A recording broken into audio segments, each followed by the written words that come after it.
Hi, மீன் குழம்பு எப்படி செய்கிறதுன்னு பார்க்கலாம். மீனில் உப்பு, மிளகா, மஞ்சள் போட்டு நல்லா விரவி ஊற வச்சுக்கோங்க. ஊற வச்சுக்கிட்டு சின்ன வெங்காயம், தக்காளி, பச்சை மிளகா, கொத்தமல்லி, கருவேப்பிலை எடுத்துக்கணும். சின்ன வெங்காயம் தக்காளியும் மிக்சியில் 1-2 அரைச்சிக்கோங்க. மண் சட்டியில் செய்யுங்க, ரொம்ப நல்லது உடம்புக்கு. மண் சட்டியை நல்லா காய விட்டு சீரகம், வெந்தயம், கடுகு பொரிய விட்ருங்க. பொரிய விட்டுட்டு வடகம் கொஞ்சம் போட்டுக்கோங்க. வடகம் போட்டிங்கன்னா நல்லா மணக்கும். மீன் குழம்பு ரொம்ப நல்லது உடம்புக்கு.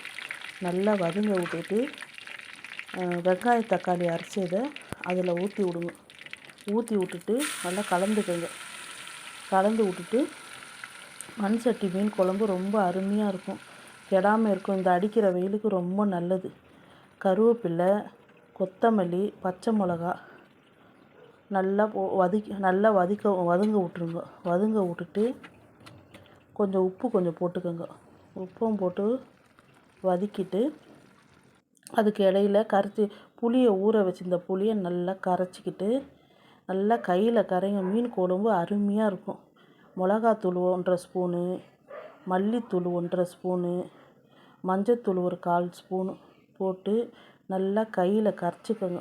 கரைச்சி அந்த வதங்கினதில் ஊற்றி விட்டு நல்லா உப்பு காரம் பார்த்து நல்லா கொதிக்க விடுங்க.